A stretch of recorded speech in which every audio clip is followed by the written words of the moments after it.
हम बीते दिनों में लगातार हम सीख रहे हैं परमेश्वर के राज्य के विषय में, और आज भी हम सीखेंगे। हम निकालेंगे मत्ती की किताब 7 अध्याय और इसका 21वां पद। जो मुझसे हे प्रभु कहता है, उनमें से हर एक स्वर्ग के राज्य में प्रवेश ना करेगा, परंतु वही जो मेरे स्वर्गीय पिता की इच्छा पर चलता है। बस, हालेलुया। बताइए कितने लोग चाहते हैं कि हम स्वर्ग जाएं? बताओ, हाथ खड़ा करके बताओ भाई। काफी लोगों ने हाथ खड़ा नहीं किया, इसलिए वो नरक जाना चाहते हैं। भाई मैंने कहा है जितने लोग स्वर्ग जाना चाहते हैं वो हाथ खड़ा करें, और बहुतों ने हाथ नहीं खड़ा किया। वो पक्का पूरा रिजर्वेशन ले आओ, हम नरक जाएंगे जी। अब स्वर्ग जाना चाहते हैं आप सब लोग, परंतु स्वर्ग के लिए प्रभु की इच्छा क्या है? प्रभु क्या बोलता है स्वर्ग के विषय में? हम देखते हैं मत्ती की किताब 7:21 में लिखा है, जो मुझसे हे प्रभु कहता है, उनमें से हर एक स्वर्ग के राज्य में प्रवेश ना करेगा। प्रभु यहां पर आपको एक कंडीशन दे रहा है, वो बोल रहा है कि जो मुझसे हे प्रभु कहता है। हम उदाहरण के तौर पर अगर हम सोच के चलें, आज 200 पौने 200 मान के चलो, 200 लोग आज हम सब लोग इकट्ठा हैं, अंदर बाहर सब, और सब लोग प्रभु का वचन सुनने आए हैं, आराधना कर रहे हैं। सब लोग प्रभु की, क्वायर के बच्चे आराधना कर रहे हैं, मैं प्रचार कर रहा हूं, यहां तक कि मैं भी साथ में, मैं भी प्रचार कर रहा हूं, आप लोग प्रार्थना कर रहे हैं, और हम यहां क्या कर रहे हैं? हे प्रभु कर रहे हैं। हम प्रभु का नाम ले रहे हैं यहां पर। परंतु प्रभु क्या कहता है? जो मुझसे हे प्रभु कहता है, उनमें से हर एक कोई स्वर्ग के राज्य में ना जाएगा। यानी इसका मतलब है क्या? कि अगर 200 लोग इकट्ठा हैं और हम हर संडे इतवार यहां पर इकट्ठा होते हैं प्रार्थना में, चर्च में, तो इसकी कोई गारंटी नहीं है कि आप स्वर्ग चले जाओगे। मैं भी, यहां तक कि मैं भी, प्रभु का देखो वचन पक्षपात रहित है। मैं सिखाने वाला हूं तो इसका मतलब ये नहीं कि प्रभु मेरे लिए कोई छूट दे देंगे ना। उसका वचन सबके, उसका कानून है, ये तो कानून है। अब जैसे भारत का कानून होता है ना, भारतीय कानून सबके लिए एक जैसा है, ऐसे ही ये प्रभु का जो लॉ है, जो उसका वचन है, ये लॉ है, ये कानून है, और इसमें पक्षपात नहीं करता परमेश्वर। प्रभु कहता है अगर 200 लोग इकट्ठा हैं तो इसका मतलब ये नहीं कि 200 लोग ही स्वर्ग चले जाएंगे, पर कौन जाएगा? वचन में लिखा, परंतु वही जो मेरे स्वर्गीय पिता की इच्छा पर चलता है। हालेलुया। पर कौन जाएगा? जो मेरे स्वर्गीय पिता की इच्छा पर। अब हम लोग ये सीख रहे हैं, स्वर्गीय पिता की इच्छा पर आप लोगों को चलना है। किस पर चलना है? जो स्वर्गीय पिता की इच्छा पर चलेगा। एक बार प्रभु यीशु मसीह बैठे अपने चेलों के संग, प्रभु के चेलों ने बोला, अब सब लोग अपना अपना टिफिन खोलने लगे खाना खाने के लिए। प्रभु के चेलों से बोला, प्रभु के चेलों ने प्रभु से बोला, प्रभु आपका भोजन कहाँ है? प्रभु ने जवाब दिया, मेरा भोजन ये है कि मैं अपने भेजने वाले की इच्छा को पूरा करूं। मेरा भोजन ये है कि मैं अपने भेजने वाले की इच्छा को पूरा करूं। अब ध्यान से सुनो, प्रभु यीशु मसीह अपना भोजन बताते हैं, भेजने वाले की इच्छा, और यहां भी क्या है? स्वर्गीय पिता की इच्छा। अब हम भोजन को कितनी दफा खाते हैं? 3 टाइम। अब कई लोग 2 टाइम खाते हैं। अब हम 3 टाइम खा रहे हैं खाना, तभी हम जिंदा हैं। कई लोग 2 टाइम खाते हैं तो जिंदा हैं। यानी जो खाना खाने के लिए, हमारे शरीर का खाना खाने के लिए हमें शरीर जो भोजन है वो ऊर्जा देता है, तभी हम जिंदा रह पाते हैं। ऐसे ही अगर हम खाना खा रहे हैं प्रतिदिन, और हम खाने के लिए हम प्रतिदिन जिंदा हैं, और खाने के लिए हम सोचते हैं। मेरी पत्नी मेरे से रात को सोते समय बोल देगी, अच्छा कल नाश्ते में क्या बनाऊं? हम दोनों जब बिस्तर पे होते हैं, उसका रोज का नियम है। मैं उसे बोलता हूँ सुबह पूछ लो ना, नहीं बता दो तैयारी करूंगी। फिर मैं सोच के बताता हूँ ये बनाते नाश्ते में सुबह। अब हम नाश्ता कर रहे होते हैं, फिर वो बोलते हैं अच्छा बताओ दोपहर में क्या खाओगे। और मैं कहता हूँ तू अपने खाना बनाने की सारी चिंता मुझे डाल देती है। कह रही नहीं तुम बताओ ना क्या बनाओ। फिर मैं दोपहर का बता देता हूँ, दोपहर का खाना खा रहे होते हैं फिर बताते हो शाम का बताओ। अभी सारी औरतों की समस्या है, चिंता रहती है अगले समय का भोजन, अगले समय का भोजन, अगले समय का भोजन क्या होगा, अगले समय का भोजन क्या होगा, तैयारी करनी है। तो हमें एक खाना खाने के लिए हम चिंतित रहते हैं। कभी आपने ये विचार किया क्या हम दिन में 2 बार 3 बार प्रतिदिन परमेश्वर की इच्छा को लेकर चिंतित हो? आप में से कोई इस जगह इन 200 लोगों में से कोई है जो ये चिंता करता हो, जैसे भोजन की हमें चिंता रहती है ना दिन में 2-3 बार, क्या हमें ये चिंता रहती है परमेश्वर की इच्छा मेरे जीवन से जो है ना मुझे उसकी चिंता खाई जा रही है, मैं उसकी इच्छा पूरा नहीं कर रहा हूं? कभी आप ये विचार करते हैं? अच्छा इच्छा का तो छोड़िए, कभी आपको ये भी मालूम है कि परमेश्वर की इच्छा आपके लिए क्या है? वचन में तो लिखा है स्वर्गीय पिता की इच्छा पर जो चलता है वही स्वर्ग के राज्य में जाएगा। आपको क्या मालूम है कि स्वर्गीय पिता की क्या इच्छा है? मैंने पढ़ के तो सुना दिया, आपने सबने सुन भी लिया, हालेलुया भी बोल दिया, ताली भी बजा दोगे, पर आपको क्या यह पता है कि आपके जीवन से परमेश्वर की इच्छा क्या है? उदाहरण के तौर पर ये जितनी भी लड़कियां बैठी है, अगर मैं इनमें से एक को खड़ा करके पूछूं बेटा बताओ प्रभु की इच्छा तुम्हारे लिए क्या है, आज के लिए क्या है, क्या चाहता है वो तुमसे? मैं शर्मिंदा नहीं करूंगा किसी को, क्योंकि मुझे मालूम है आंसर नहीं होगा किसी के पास। मैं शर्मिंदा नहीं करूंगा, परंतु यही तो चिंता नहीं है कि परमेश्वर की इच्छा मेरे को लेकर क्या है, यही तो चिंता नहीं है। और यही तो इच्छा आपको स्वर्ग लेके जाएगी, जिसके बारे में आपको मालूम ही नहीं है, जिसके बारे में आपको जानकारी ही नहीं है कि स्वर्गीय पिता की क्या इच्छा। ये तो कानून है, वो कह रहा है अपने कानून में वही प्रवेश करेगा। जो हे प्रभु कर रहा है वो प्रवेश ना करेगा। चाहे तुम लोग गाना गाओ आकर, चाहे यहां प्रचार करो, चाहे आकर प्रचार सुनो, चाहे कैमरा चलाने वाला हो, चाहे बजाने वाला हो, प्रभु कहता है मेरा कानून सबके लिए एक जैसा है। तुम में हे प्रभु कहते हो, तुम में से सब नहीं जाने वाले स्वर्ग में, पर वो जाओगे जो मेरे स्वर्गीय पिता की इच्छा पर चलता है। अब मैं आपसे पूछ रहा हूं, क्या आप में से किसी को मालूम है कि स्वर्गीय पिता की इच्छा मेरे लिए क्या है? प्रभु मेरे जीवन से क्या चाह रहा, आपको मालूम है? क्या आपको मालूम है?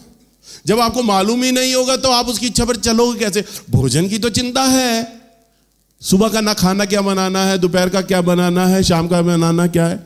मैंने केवल अपनी बीवी की उपमा नहीं दी, ये औरतों की प्रॉब्लम है और ये आदमियों की भी प्रॉब्लम है। अगले समय का भोजन हम क्या खाएंगे? परंतु कभी आपने विचार किया, प्रभु ने बड़ा अच्छा उदाहरण दिया था। प्रभु के चेलों ने सवाल किया प्रभु तेरा भोजन कहां है? तो प्रभु ने बताया मेरा भोजन यह है कि मैं अपने भेजने वाले की इच्छा को पूरा करूं। जैसे तुम भोजन के बिना जिंदा नहीं रहते ना, वैसे मैं प्रभु की जब तक इच्छा को पूरा ना कर दूं मेरे में जान ही नहीं आ पाती, मैं जिंदा ही नहीं रह पाता जब तक उसकी इच्छा पूरा ना कर दूं।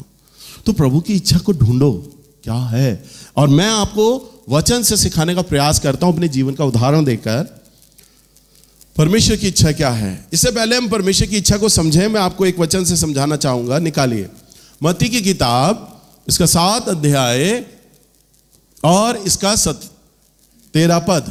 मत्ती 7:13। सकेत फाटक से प्रवेश करो, क्योंकि चौड़ा है वह फाटक और सरल है वह मार्ग जो विनाश को पहुंचाता है। हाँ, क्या लिखा है? सकेत फाटक से प्रवेश करो, क्योंकि लिखा है क्योंकि चौड़ा है वह फाटक, चकाल है और सरल है वह मार्ग जो विनाश की ओर पहुंचाता है। और आगे, और बहुत से हैं जो उससे प्रवेश करते हैं। बहुत से हैं जो उसमें प्रवेश करते हैं। क्या लिखा है? चौड़ा और सरल। बोलिए चौड़ा और सरल। कहां जाता है वो मार्ग? विनाश की ओर। अब चौड़ा जो रास्ता होगा, सरल जो रास्ता होगा, उसमें यात्रा करना बहुत आसान होता है। यात्रा करना बहुत आसान है, पर वहां पे उसमें क्या लिखा है? विनाश है। वहां पर क्या है? परंतु मैं आपको कहता हूं विनाश नहीं है, वहां पर अनंत विनाश है। बोलिए अनंत विनाश। अनंत विनाश माने जो ना खत्म होने वाला विनाश, कभी रुकने वाला नहीं, कभी समाप्त नहीं होगा। वो ऐसा, आपकी आयु, मेरी आयु 60 साल, 80 साल, हद मार के 100 साल, 110 साल होगी, पर आने वाला जो जीवन है वो अनंत काल का होगा। हम स्वर्ग में होंगे प्रभु के साथ तो अनंत काल के लिए, उसका कोई एज लिमिट नहीं होता, अनंत काल, क्योंकि आत्मा अजर अमर है, आत्मा सदा जीवित रहेगी। और अगर हम नरक की भट्टी में डाले जाएंगे, नरक में होंगे तो अनंत काल के लिए, अनंत काल का दंड होगा। परंतु प्रभु अपने वचन में क्या कहता है कि बहुतेरे हैं जो चौड़े मार्ग से जाते हैं, क्योंकि यात्रा करना आसान है, परंतु वो मार्ग कहां ले जाएगा? विनाश की ओर, अनंत विनाश की ओर ले जाएगा। और आगे क्या कहता है प्रभु 14वें पद में? क्योंकि सकेत है वह फाटक और कठिन है वह मार्ग जो जीवन को पहुंचाता है, और थोड़े हैं जो उसे पाते हैं। वचन में क्या लिखा है? क्योंकि सकेत और फाटक और सकरा है वो मार्ग जो जीवन को पहुंचाता है। यानी वो मार्ग कैसा है? छोटा है, संकरा मार्ग है, यानी बहुत नैरो है, बहुत बारीक है, चलना उसमें से कठिन। कई बार आप चांदनी चौक की गलियों में जाते होगे ना, तो साइकिल चलाना भी उसमें मुश्किल है। पतली पतली गलियां होती हैं, इतनी इतनी पतली पतली गलियां, दो आदमी अगर आप पार करेंगे तो उनके दोनों के कंधे भी टच करेंगे, इतनी पतली पतली गलियां। उन्हें कहते हैं सकरी गली है, वो चौड़ी गली नहीं है। तो सकरी गली, सकरा मार्ग, परंतु वो कहां ले जाएगा? जीवन की ओर। कहां ले जाएगा? अब मैं आपसे एक सवाल करता हूं, इसमें बताओ परमेश्वर की इच्छा कहां पर है? अभी आपने वचन सुना, मैं वचन बता रहा हूं, इसमें प्रभु की इच्छा कहां पर है? सकरे मार्ग पे। प्रभु का वचन क्या कहता है? और थोड़े हैं जो से पाते हैं, क्योंकि वहां कहां है? वहां जीवन है। वहां कहां है? वहां पे क्या है? जीवन है। अब आप जब जिंदा रहते हैं ना, जब चलते हैं प्रतिदिन, पवित्र आत्मा ने आपको, प्रभु ने जब आदम को बनाया ना, तब उसमें, उसके नथुनों में शवास फूकते वक्त अपना अंश फूका। आज आप और मैं जिंदा है ना, हमारी जो आत्मा हमारे अंदर है, वो आत्मा आई कहां से? प्रभु की ओर से आई। प्रभु का अंश है वो। चाहे हम किसी भी धर्म या जाति के लोग हों, परंतु उसका अंश हमारे अंदर आ गया। और उसका जो अंश है ना, जो उसकी आत्मा, वो हमें प्रतिदिन, हमें जीवन का मार्ग दो हमारे आगे आ रहे होते हैं, एक चौड़ा और एक सकरा। अब चुनना आपको है, आप कौन सा चुनोगे? वही तो प्रभु। अब प्रभु की इच्छा किसमें होती है? सकरे मार्ग में। जो लोग उसमें नहीं जाते, परंतु चौड़े में जाते हैं। उदाहरण के तौर पर, अभी चर्च खत्म हो और अचानक किसी बहन की नजर 500 के नोट पे पड़ जाए, अचानक ठा है, तो वो क्या करेगी? वो लेकर आएगी मेरे पास, माइक पे बोलेगी, भैया अनाउंस कर दो किसी का नोट गिरा हुआ है। वैसे बोलेगी? वो साथ वाली को बोलेगी, देख बहन तेरा 500 का नोट तो नहीं है, अभी तू बटुआ खोल रही थी, रुमाल निकाल रही थी, कहीं तेरा तो नहीं गिरा? पूछेगी नहीं। वो कह रही गिरा, रुमाल निकालेगी, ठा 500 के नोट पे डाल देगी। अब 500 के नोट पे रुमाल डला, और रुमाल को उठाने के बहाने वो 500 का नोट भी उठा लेगी। हालेलुया। ये चौड़ा मार्ग है। कौन सा मार्ग है? चौड़ा है। अब साथ वाली कहेगी, तूने 500 का नोट उठाया, मैंने देख लिया था। तू बताती ना भैया जी को, भैया को बोलती, भैया अनाउंस कर देते। पता नहीं किस बहन का था, किस जरूरतमंद, किस बहन का था, अनाउंस करवाती। जिसने उठाया होगा ना, पता क्या जवाब देगी? नोट के लिए कोई मना करेगा? जो भी साथ में औरत होती है ना, वो यही बोलती मेरा नोट गिरा था। भैया जी अनाउंस करते तो 10 औरतें कहती हाँ भैया मैं वहीं खड़ी थी, मेरा ही गिरा होगा। तो नोट के लिए कोई नहीं बोलेगा, इसलिए मैंने उठा लिया, क्योंकि मुझे पता है इसके 10 दावेदार हो जाएंगे, इसलिए मैंने उठा लिया। ये मुझे पाया था, ये मेरी किस्मत में लिखा है, ये मुझे मिला आज। तो आप ऐसा कहोगे, परंतु ये प्रभु की नजर में चोरी है। आप उस नोट को अनाउंस करवा दो, बोल दो, चाहे वो सच्चे दावेदार को मिल रहा है या नहीं मिल रहा, क्योंकि नोट पे नाम तो लिखा नहीं होता कि किसका है नोट, ना नोट की पहचान है कि कौन है इसका मालिक। परंतु अगर 2 दावेदार आए, 10 दावेदार आए, अब भैया जी ने जिसको दे दिया वो नोट उसका हो गया। आप प्रभु की दृष्टि में आजाद हो गए। प्रभु देखिए मैं ईमानदार हूं, ये नोट मुझे मिला था परंतु मैं तो ईमानदार रहा। हालेलुया। आप प्रभु की नजर में चोरी नहीं बन पाए, बेईमान नहीं बन पाए। आपने सकरे मार्ग को लिया। 500 के नोट को, हो सकता आपको जरूरत ज्यादा थी, हो सकता आपके घर में खाना नहीं बनता आज, हो सकता है किराए के लिए आपके पास पैसा नहीं था, आप धूप में चर्च से घर जाओगे, पर आपको नोट की ज्यादा जरूरत थी, पर आपने ईमानदारी दिखाई और वही ईमानदारी ने मेरे परमेश्वर को भा गई। हालेलुया। इसको मिला, परंतु इसने चौड़ा और विशाल मार्ग नहीं अपनाया, इसने सकरा मार्ग चुना है, कठिन मार्ग चुना है। हालेलुया। 1993 में जब मुझे मेरे प्रभु ने चुना और लगते लगते जब 95 आया, 93 में जब प्रभु ने मुझे चुना, मैं बेरोजगार था, 1-1 रुपए की किल्लत होती थी मुझे बहुत ज्यादा। तो उस वक्त मैं प्रार्थना करता रात दिन, क्योंकि मैं नया विश्वासी था प्रभु में, नया विश्वासी आया था। जैसे आप लोग हो, आप लोग बैठ रहे हो, सीख रहे हो, आपकी छोटी छोटी गवाही होती। मेरी कमर का दर्द जी ठीक हो गया। अब वही एक बहन बता रही थी जी मुझे लड़का मिल गया, लड़का पैदा हो गया। छोटी छोटी गवाहियां होती है। प्रभु आपके छोटे छोटे काम करके है ना, आपके विश्वास को बढ़ा रहे होते हैं। देख मैं हूं, देख मैं हूं, देख मैं हूं, प्रभु दिखा रहे होते हैं। तो प्रभु ने मेरे जीवन में इतने आश्चर्य कर्म करे, इतनी चंगाइयां करी। अभी मैं एक प्रचारक आए हुए थे, संगू सिंह नाम था उनका, अमृत सिंह संधू, तो पंजाब से थे। मेरा जाने का मन नहीं था।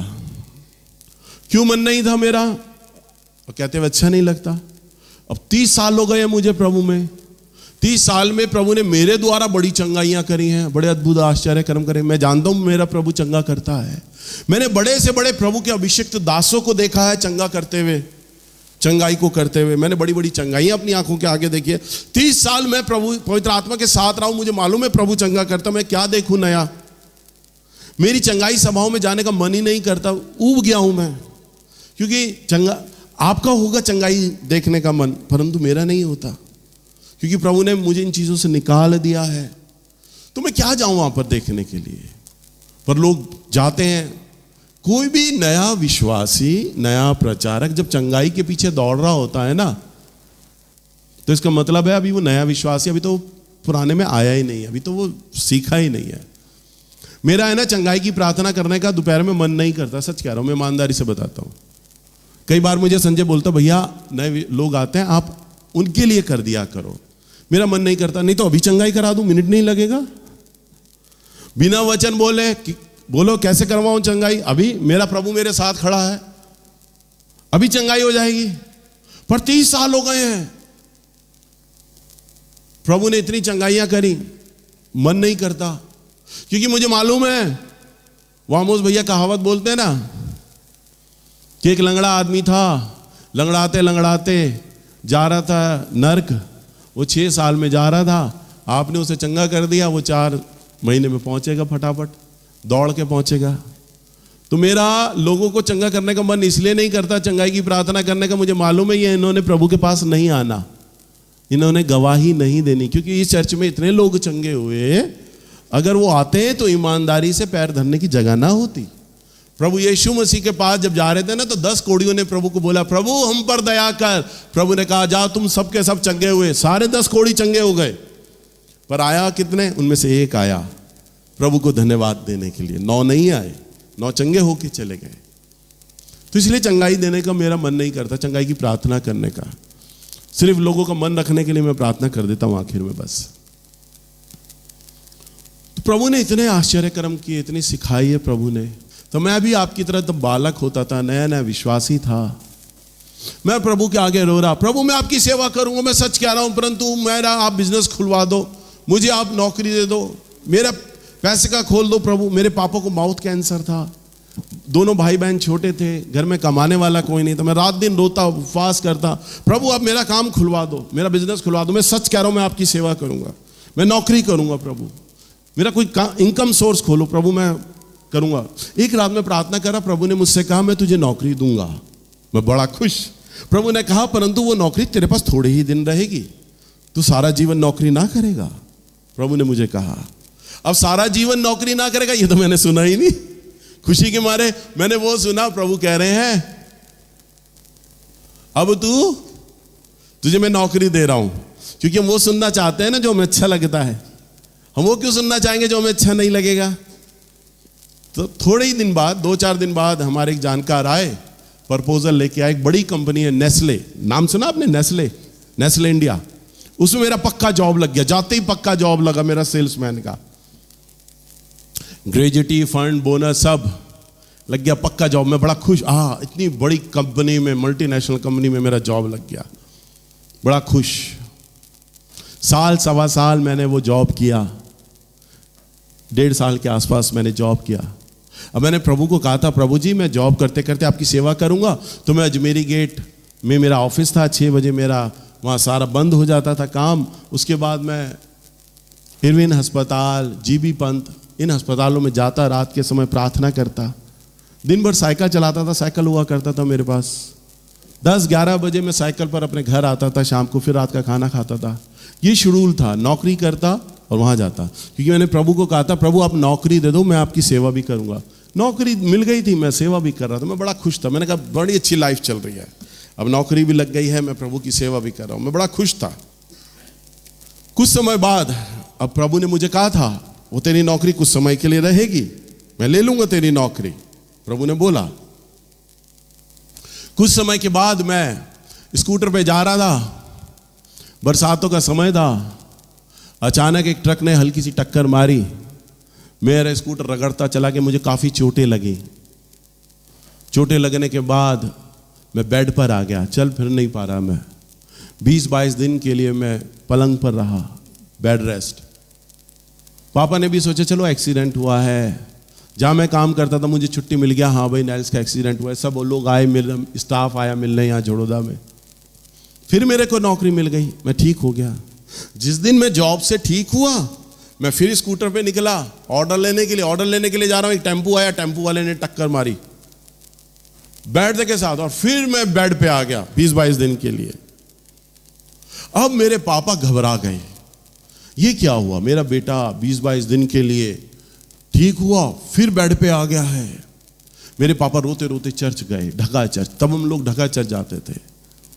वहां जाकर सीढ़ियों पे बैठकर रोने लग गए, रोड पे बैठकर रोने लग गए। पापा प्रार्थना कर रहे प्रभु के आगे, प्रभु मेरे बेटे का क्या कसूर है, हमारा क्या कसूर है, मैं बीमार रहता हूं, हमारे घर में कोई कमाने वाला नहीं, आपने इसको जॉब दिया है, प्रभु ये ऐसा क्यों हो रहा है, इसके साथ एक्सीडेंट क्यों हो रहा है, कहां पर हम गलत है। पापा रो रहे और सीढ़ी पे सर रखकर रोए जा रहे, फूट कर और रोए जा रहे, प्रार्थना कर रहे। और प्रार्थना करते करते अचानक उन्होंने एक दर्शन देखा, और उन्होंने दर्शन देखा अचानक, बिल्कुल वो बताते टीवी स्क्रीन की तरह मेरे सामने आंखें खुल गए। उन्होंने देखा मैं हजारों की भीड़ के आगे खड़ा हूं मंच पे, मैं प्रार्थना कर रहा हूं लोगों के लिए, लोग चंगे हो रहे हैं, वचन दे रहा हूं, और प्रभु यीशु मसीह मंच पर मेरे साथ खड़े हैं। फिर दूसरा वो देखते मेरे साथ मेरी सेवा बढ़ चुकी है, मेरे साथ कई लोग चल रहे हैं, कई अलग अलग विदेशी लोग मुझे अपने देश में बुलाना मांग रहे हैं। वो कह रहे हैं आप हमारे देश में आइए, आप हमारे देश में प्रचार करिए। तो मेरे पास टाइम नहीं है उनसे बात करने का। मेरे साथ जो सेवा में लोग हैं, मैं उनको कह रहा हूं आप बात कर लो इनसे, मैं इनके देश में आ जाऊंगा प्रचार के लिए, आप बात कर लो, मेरे पास टाइम नहीं है। और मैं कह के जा रहा हूं, बहुत व्यस्त दिखा रहा हूं मैं। पापा आए और खुशी के मारे रोते हुए मुझे कहा कि बेटा मैं सच कह रहा हूं, प्रभु ने तुझे है ना चुन लिया अपनी सेवा के लिए, छोड़ दे नौकरी, अब वो नौकरी नहीं चाहता। मैंने कहा नहीं पापा, मैं नौकरी करूंगा क्योंकि अभी ज़रूरत है। मैं नौकरी करता रहा, मैंने नहीं छोड़ी नौकरी। कुछ दिनों बाद मैं प्रार्थना कर रहा, प्रभु ने मुझे कहा तुझे केवल अपने और अपने परिवार की चिंता है, तेरे द्वारा मैं कई लोगों को बचाना चाहता हूं, क्या तू कई लोगों की चिंता ना करेगा? मैंने कहा हाँ प्रभु, मुझे चिंता है। मैंने कहा परंतु प्रभु, मुझे अपने परिवार की भी चिंता है। प्रभु ने, उसके बाद बात खत्म हो गई। फिर भी मैं नौकरी करता रहा, नौकरी करता रहा। मेरी 3 महीने की तनख्वाह रुक गई। 3 महीने की क्या हो गई? तनख्वाह रुक गई। उसके बाद अब प्रभु, ये सारा कुछ मेरे लिए प्रभु कर रहे हैं, नौकरी छोड़ दे, आजा मेरी सेवा में। उसके बाद मैंने आत्महत्या करने का विचार किया। मैंने रस्सी निकाल ली। वचन में इतना मजबूत नहीं था, इमोशनल था मैं। मैंने कहा ये सारा जो स्यापा पड़ रहा है ना, सारी समस्या मेरे परिवार पर आ रही है, मेरी वजह से आ रही है। मैं ही नहीं रहूंगा ना, मेरे परिवार को प्रभु सब ठीक कर देगा। मैं अपने पापा के गले रख कर रोया, अपने बहन भाइयों के गले रख कर रोया पूरी रात। वो मुझे समझा रहे चुप हो जा, चुप हो जा। मैं कह रहा नहीं, मेरी वजह से आ रहा है तुम सब पर दुख, मेरी वजह से आ रहा है तुम सब पर दुख। अब वो सब सो गए। मैंने रस्सी रखी हुई थी, मैंने कहा अब मैं फांसी लगाऊंगा। सब सो गए। अब मैं फांसी लगाने के लिए, जब मैं रस्सी बनाने के लिए तैयार कर रहा, प्रभु ने मुझसे कहा तू अपने प्राण देकर मेरे पास आएगा तो क्या पाएगा? मुझे आज भी प्रभु की बातें याद हैं। मैंने रोते हुए कहा, मैंने कहा प्रभु मैं मर रहा हूं, मैं अब आपके पास आ रहा हूं, बस मेरा परिवार छुटकारा पाएगा। प्रभु ने कहा मैंने तुझे कहा था, तेरे द्वारा मैं कई लोगों को बचाना चाहता हूं। जब तू मेरे पास आएगा तब भी मेरा यह सवाल तुझसे होगा, तूने मेरे लिए क्या किया? वो जैसे ही प्रभु ने मुझसे कहा ना, जब तू मेरे पास आएगा मैं तुझसे यही सवाल करूंगा, तूने मेरे लिए क्या किया? मैं तेरे द्वारा बहुत से लोगों को बचाना चाहता था, तुझे तो केवल अपने और अपने परिवार की चिंता थी। मैं तेरे द्वारा बहुत से लोगों को बचाना चाहता था, तूने क्या किया? ये सवाल चुप गया। मैं फिर बैठ गया। मैंने कहा ठीक है प्रभु, मैं नौकरी रिजाइन कर दूंगा। मैं अगले दिन गया, नौकरी रिजाइन कर दी, छोड़ दी नौकरी। घर का चूल्हा ठंडा हो गया, तनख्वाह आना बंद हो गया, पैसा आना बंद हो गया, चूल्हा ठंडा हो गया। 2-3 साल के बाद 97 में मेरी शादी हो गई। अब मेरी शादी हो गई, मेरा बड़ा बेटा हो गया अगले साल, शानू। उसका दूध पिलाने के लिए, उसे कपड़े पहनाने के लिए, उसके इंजेक्शन दवा पे लगाने के लिए मेरे पास पैसे नहीं होते थे। बड़ा हाथ टाइट, फाइनेंशियली टाइट रहता था। तो भी मैं प्रचार पे जाता। मेरी पत्नी मुझसे लड़ती, वो कहती तुम्हें दूसरों की चिंता रहती है, मेरी चिंता नहीं रहती। अपने बेटे की चिंता नहीं है तुम्हें, तुम्हें दूसरों की चिंता रहती है, तुम दूसरों के लिए जाते हो।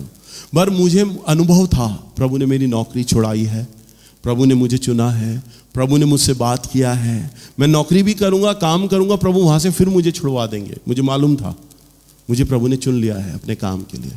मैंने उसे बोला नहीं, मुझे प्रभु की सेवा करनी है। पर औरत की एक सोच होती है, बुरा मत मानना बहनों, एक प्रैक्टिकल बता रहा हूं।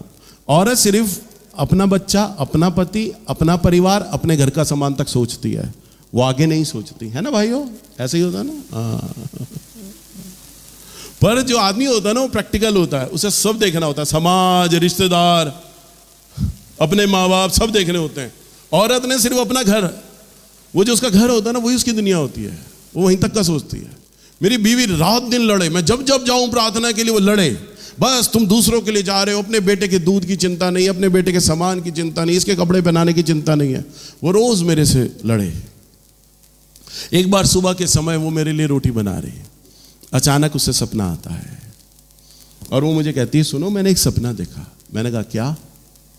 कह रही मैंने बड़ा अजीब सपना देखा है। मैंने कहा क्या देखा सपना? कह रही मैंने सपना देखा, मैं आई हूं, कहीं पे जा रही हूं और मेरे सामने 2 रास्ते आ गए हैं। एक रास्ता बहुत खूबसूरत पेड़ों से बना हुआ है, बहुत खूबसूरत पेड़ हैं और बड़ी अच्छी सड़क है, चौड़ी है, बहुत बहुत खूबसूरत रास्ता है। और इसी के साथ में एक रास्ता और है, बहुत छोटा रास्ता है, बहुत संकरा और बहुत ऊल पटांग उल्टे सीधे पेड़ हैं, कांटे वाले, और सारा वो कीचड़ से और पानी से भरा हुआ रास्ता है, सारा पानी से भरा हुआ रास्ता है। कह रहे मैं वहां पर आई हूं, 2 रास्तों को देखा, और जैसे ही मैं चौड़े वाले रास्ते से जाने लगी ना, कह रहे एक सफेद रंग का बाबा मेरे पास आ गया, एक बुजुर्ग बाबा, वाइट रंग का गाउन पहना है, बाल सफेद हैं, भौं दाढ़ी सफेद है उसकी। वो मेरे पास आया, उसने कहा बेटा ये चौड़े रास्ते से मत जाना, ये जो छोटा रास्ता है ना इससे जा तू। उसने कहा नहीं बाबा आप पागल हो, मैं चौड़े रास्ते से जाऊंगी, छोटे रास्ते से क्यों जाऊं, ये अच्छा रास्ता अच्छा भला। उसने कहा बेटा चौड़े रास्ते से जाएगी ना तू मर जाएगी, या मौत है खड़ी तेरे लिए, या तू मर जाएगी। मैं कह रहा हूं ना छोटे रास्ते से जा, वो अच्छा है। उसने कहा नहीं मैं चौड़े रास्ते से जाऊंगी। जब वो चौड़े रास्ते से कहती कि जब मैं आगे चली ना, थोड़ा आगे ही गई, वहां पे जंगली जानवर भालू शेर आए और मेरी तरफ मुझे खाने के लिए लपके, मेरे पे हमला करने के लिए लपके, और वो उस पर दौड़े, और वो दौड़कर वापस आ गई जहां से उसने वो यात्रा शुरू करी थी चलना, वो वापस वहां आ गई। कहती बाबा ने मुझे मुस्कुराकर कहा मैंने कहा था ना वहां मौत खड़ी थी, वहां नहीं जाना था, अब तू दोबारा इस रास्ते से जा, सकरे मार्ग से। मेरी पत्नी कहती मेरे पास कोई ऑप्शन ही नहीं था, मैंने आगे जाना था, अब चौड़े मार्ग से नहीं जा सकती। मैंने कहा वहां तो मौत खड़ी है, मुझे सकरे मार्ग से जाना है। कह रही मैंने सकरे मार्ग से जाना शुरू किया। कह रही जब मैं अंदर चली तो सारे कांटे, दुनिया भर के कांटे मेरे को लगे, कांच लगे, कील लगी। कह रही पर मैं चलती गई चलती गई चलती गई। कह रही आगे जब मैं चली तो कीचड़ आना बंद हो गया, मट्टी की सड़क आ गई। कह रही फिर मैं आगे गई तो तारकोल की सड़क आ गई। कह रही फिर मैं आगे गई तो चांदी की सड़क आई। कह रही फिर मैं आगे गई तो सोने की सड़क आ गई। वो रास्ता बहुत खूबसूरत हो गया। कह रही जब वो सड़क खत्म हो गया ना तो कहती मैंने सुंदर आगे बहुत एक अच्छा गार्डन देखा, एक बगीचा देखा। कह रहा कहती मैंने ऐसा बगीचा देखा, वो पेड़ पौधे हमारी पृथ्वी पर नहीं है, वो जमीन पर नहीं है, बड़े खूबसूरत पेड़ पौधे बिल्कुल अलग। कह रहा वही बाबा जो यात्रा पे मुझे शुरुआत में मिला था ना, वो वहीं पर गार्डन में बैठा है और उसके हाथ में खुरपा है और वो लेकर खोद रहा है कुछ। कह रही मैं आई उसी बाबा के पास, मैंने बाबा ये क्या आप क्या कर रहे हो। बाबा ने एक छोटा बीज निकाला और वो कहता देख ये तेरा पति है, देख मैं इसे बो रहा हूं। और उसने उसको बो दिया और उसने बोया और बाबा ने उसे मिट्टी डाल दी और बाबा ने पानी डालना शुरू किया। मेरी पत्नी बोलती मैंने उस बीज को देखा, अंकुरित हुआ, पौधा बना, पेड़ बना और धीरे धीरे करके ऊपर आया। कह रहा वो 2 फुट की हाइट पर इतना आ गया, जमीन से उठकर इतना आ गया। कह रही आने के बाद बाबा ने बोला देख ये तेरा पति है, मैं इसे सींच रहा हूं, मैं इसे बढ़ा रहा हूं, बढ़ रहा है, अब ये इतना बढ़ गया है, इसको मत रोक, इसे बढ़ने दे, क्योंकि ये बढ़ेगा, मैं इसे इतना बढ़ाऊंगा कि आकाश के पक्षी आकर इस पर घोंसला बनाएंगे, राह चलता मुसाफिर इस पर आकर ठहरेगा, इसकी बढ़ान को मत रोक।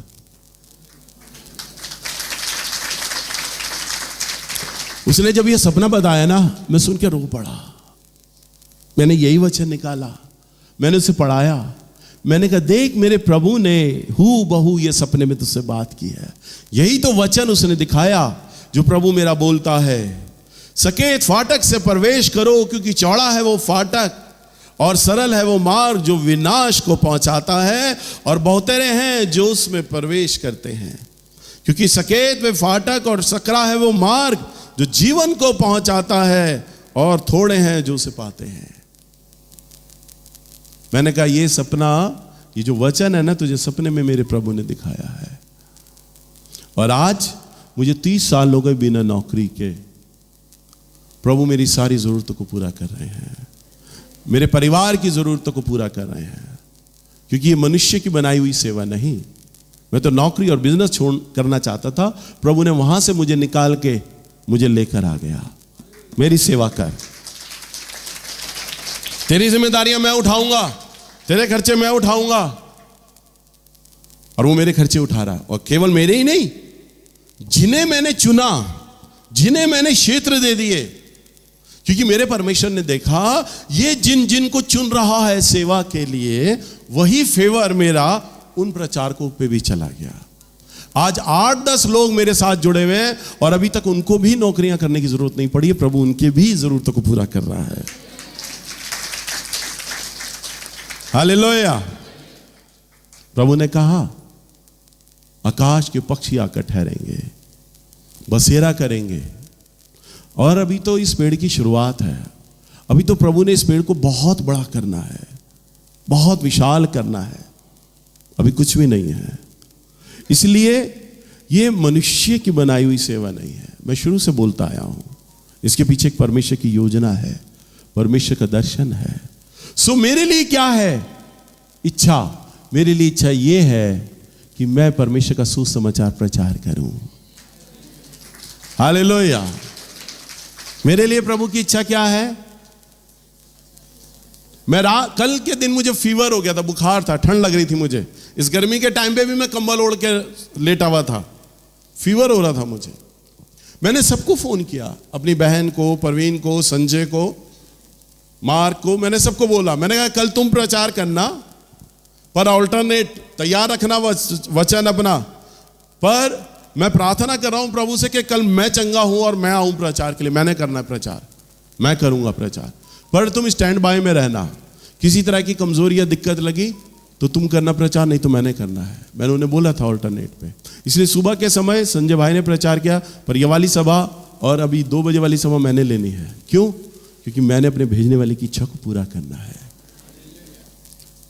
मैंने कल बोल दिया था सबको, संडे का दिन है, आज घर में पड़ा रहता, सबको पता था भैया को फीवर है, कमजोरी आ गई है।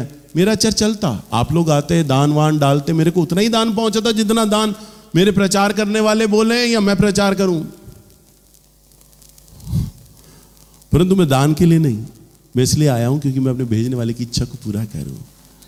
और यह इच्छा मैं इसलिए नहीं, कई बार मैं अपने प्रभु के आगे रोता हूं, प्रभु मुझे ये डर नहीं है कि आप मुझे स्वर्ग लेके जाओगे या नरक लेके जाओगे। मैं इसलिए आपसे प्यार नहीं करता, मैं इसलिए आपसे प्यार करता हूं क्योंकि आप मुझसे प्यार करते हो। मुझे नरक जाने की चिंता नहीं है या स्वर्ग जाने की चिंता नहीं। मैं स्वर्ग या नरक अपने बाप से वो प्यार करता है जिसे वसीयत का कोई लालच ही ना हो, जिसे बाप की वसीयत, गहने लालच ही ना हो। उसे ऐसे बच्चे चाहिए होते हैं। स्वर्ग के लिए हम सेवा करें कि हम स्वर्ग जाएंगे, स्वर्ग जाने के लिए हम प्रार्थना करें, स्वर्ग जाने के लिए हम दशमांश दें, हम इसलिए स्वर्ग जाएंगे ना। हमें इसलिए उसकी इच्छा पूरा करना है क्योंकि वो हमारी इच्छाओं को पूरा करता है। हालेलुया। हमारी हर एक छोटी छोटी जरूरतों को देख लेता है और पूरा करता है।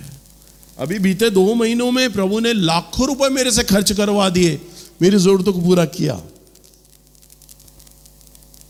मैं अभी अपने ताऊ को बोल रहा था, ताऊ मुझे अभी पैसा चाहिए, मुझे कल के दिन 1 लाख रुपया चाहिए, मेरे जरूरत है। मैंने कहा मैंने शाम को प्रभु से प्रार्थना किया है, वो मेरे लिए अरेंज करेगा, मैं जानता हूं। हालेलुया। क्योंकि मैं अपने भेजने वाले की इच्छा को पूरा कर रहा हूं और वो मेरी इच्छा पूरा करता है। यही तो प्यार है, यही तो प्यार है। और यही प्यार जो मेरे प्रभु से, प्रभु का मेरे से है, यही प्यार तो मुझे स्वर्ग ले जाएगा। तो मैं स्वर्ग जाने की क्यों चिंता करूं, या स्वर्ग के लिए क्यों गिड़गिड़ाऊं, या स्वर्ग के लिए क्यों प्रार्थना करूं ना। मुझे मालूम है मेरा प्रभु मुझे लेके जाएगा स्वर्ग, क्योंकि मैं अपने भेजने वाले की चिंता करता हूं। तो ऐसे ही आपको पता होना चाहिए, प्रभु आपको चंगा किया, प्रभु ने आपको आशीष दी, आप यहां पर आए हैं, तो प्रभु ने क्यों आपको चंगा कर दिया आपकी बीमारी से। कभी आपने विचार किया, एक डॉक्टर के पास भी जाते हैं तो डॉक्टर भी फीस लेता है भाई, तो प्रभु ने आपको क्यों मुफ्त में चंगा किया। आपके रिश्तेदार बोलेंगे तुम चर्च जा रहे हो क्या, ईसाई हो गए हो क्या, यीशु मसीह को मानने वाले, विदेशी देवता को मानने वाले। विदेशी देवता नहीं है वो, वचन में लिखा, मैंने बताया था, आदि में वचन था और वचन देदारी हुआ और वो प्रभु यीशु मसीह आया। हालेलुया। जो सनातन बोलते हैं ना, अरे मेरा परमेश्वर है ही सनातन काल का परमेश्वर। आमोस भैया जब मेरे आत्मिक पिता प्रार्थना करते हैं तो यूं बोलते हैं, हे सनातन काल के ईश्वर, वो ऐसा बोलते हैं। मेरा प्रभु है ही सनातन काल का ईश्वर। जब धरती आकाश कुछ नहीं था तब था तो मेरा परमेश्वर था, और वही मेरा परमेश्वर देदारी होकर प्रभु यीशु मसीह में आ गया। तभी तो वो आपकी कोई जाति धर्म नहीं पूछता, क्योंकि वो आपका भी परमेश्वर है, बस आप जानते नहीं हो। समझ पा रहे हो ना। आप जानते नहीं हो कि वो आपका परमेश्वर है, क्योंकि मनुष्य ने परमेश्वर को जातियों में और धर्मों में और नामों में बांट कर रख दिया है। आपको पता नहीं है वो आपका भी परमेश्वर, आपका परमेश्वर है, इसलिए वो आपको चंगा करता है। परंतु वो ये चाहता है कि अगर मैंने तुम्हें चंगा किया है ना, मैं तुम्हारी जरूरतों को मेरे बच्चों पूरा कर दूंगा, मैं तुम्हारी सारी जरूरतों को जानता हूं, परंतु तुम भी तो मेरी इच्छा को देखो, मेरी इच्छा क्या है तुम्हारे जीवन से, मैं तुम्हारे जीवन से क्या चाहता हूं। प्रभु इन क्वायर की लड़कियों को बोलेगा, मैं इसके जीवन से इच्छा रखता हूं, मैं इसके जीवन से इच्छा रखता हूं, मैं इससे रखता हूं, मैं इससे रखता हूं, मैं तुमसे रखता हूं। तुम खोजो मेरी उस इच्छा को जो मैं चाहता हूं तुम्हारे जीवन से। प्रभु से प्रार्थना करो, उपवास करो, जब तक उसकी इच्छा तुम्हें पता नहीं चलती उसके पीछे पड़ जाओ। प्रभु मेरा जीवन बर्बाद हो जाएगा अगर मैंने आपकी इच्छा नहीं जान पाया, अपनी इच्छा बता दो आप। तो वो इच्छा या तो कभी सपने में, कभी आपके विचारों में, या कभी मेरे द्वारा वचन में प्रभु बता देंगे। और जब बताएंगे ना तो यहां आके लगेगी वो बात, आपको ये बात पता रहेगी, ये मेरा परमेश्वर मुझसे बोल रहा है, ये इच्छा है मेरे प्रभु की, मैंने ये इच्छा पूरा करना है अपने प्रभु का। हालेलुया। और वो इच्छा आपको सताएगी क्योंकि आप अपने प्रभु से प्यार करते होगे। हालेलुया। नहीं तो आप आते रहिए, वो आपको चंगा भी करेगा, आपको आशीष भी देगा, क्योंकि उसका स्वभाव है, बहुत तरस और प्यार वाला परमेश्वर है। वो आपको आशीष भी देगा, आपको सब कुछ देगा। परंतु क्या कहता है, सब नहीं आएंगे मेरे पास, जो हे प्रभु कहते हैं वो नहीं आ पाएंगे, केवल वो आएगा जो मेरे भेजने वाले की इच्छा को पूरा करेगा।